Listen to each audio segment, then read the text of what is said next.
So what inspired you to take your sabbatical? I'm sorry. Okay, so what inspired me to take my sabbatical is that I knew that the painting, my father's murals, were slowly diminishing. I had recently moved back to Miami after a year and a half, and particularly the Liberty City area was just filled with my father's portraits and murals all over town. And whether through new development, wear and tear, new owners, his murals were getting replaced one by one. So it started off as a very small personal project that I wanted to take my time and find all my father's murals and just document them and keep them within the family. And that just kind of grew like almost all my ideas till, why just keep it to myself? Why not publish this and turn this into a book? And then it turned into, well, why not share my father's story and make it a biography and interview people and find out like really how he's touched so many people's lives and other artists. So that's really how this whole sabbatical project developed. So what made you decide that this was a good fit to do a sabbatical on this as opposed to doing it as a side project, in your personal time or... So I'm the queen of the side project. So, I completed a doctorate while working full time. So I know what it is to dedicate your nights and weekends and early mornings to just working on other projects. But I knew that this was something that I wanted to invest 100% of my time, my energy, and focus on. And I had even considered, stockpiling on my vacation time and using it. And ironically, I was on vacation last year with one of my coworkers. Her name is Stacy Cohen, and I shared with her what I wanted to do, not mentioning even the vacation or any personal time. Like, this is just what I wanted to do. And immediately she said, "You should sign up for the sabbatical."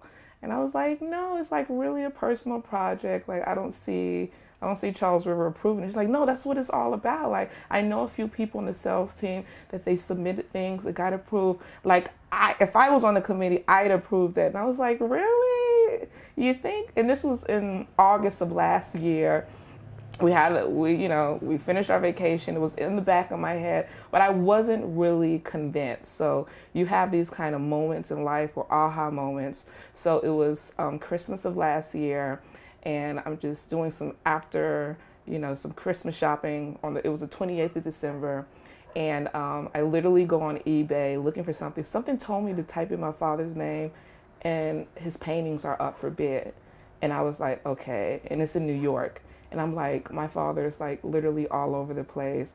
I need to document his murals. I need to find out where his artwork is. I need to do this. And that night, like at the stroke of midnight, I submitted my sabbatical location because I pulled it up on iConnect. I looked at the policy. There was no due date, actually. It just said I'm like, we're still in 2016, so this counts. And in less than a month, I was approved. So, I felt like everything happened the way it was supposed to happen. So. That's great. Let's see.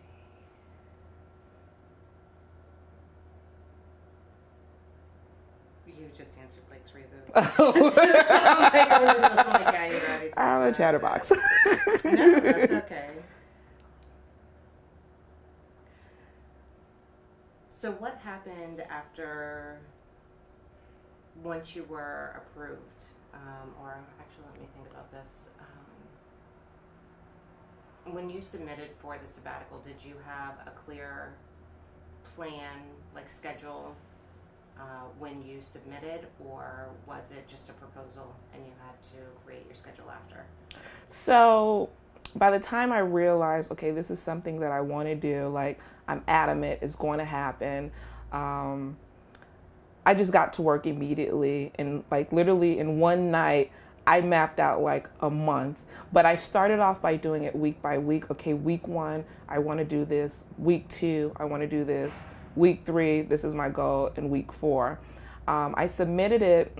They came back with a few questions that were great questions that made me sit back and think, yeah, what am I going to do with this? Or when will I have time to do this? So it made me kind of break down, and they didn't request this, but it just encouraged me to break down the weeks into days and kind of try to start getting like hard deadlines for where I'm going to be, who I'm going to interview, where I'm going to go, and just kind of organize my time, especially because my sabbatical included travel. So I knew I wanted to go to my father's hometown, which is Costa Rica, and find his artwork there. I knew I wanted to travel within Florida. Actually, this weekend I'm heading to a little road trip to Jacksonville. I still need to go to Perrine, Florida. So I knew that travel had to, account for downtime and, some unexpected changes or delays in schedule. So I gave myself wiggle room. But that really helped me kind of map out and plan and prepare for the sabbatical. So how is your sabbatical going so far? It's everything that I imagined, and I have high expectations for myself always. So that's a big deal because I like expect everything, and I have not been letting down. Like everything that I've requested, everyone I want to interview, not only have they agreed to it, but they'll channel another contact, another person I can meet with. So the project has snowballed, and I can say it has exceeded my expectations, and my expectations were pretty high.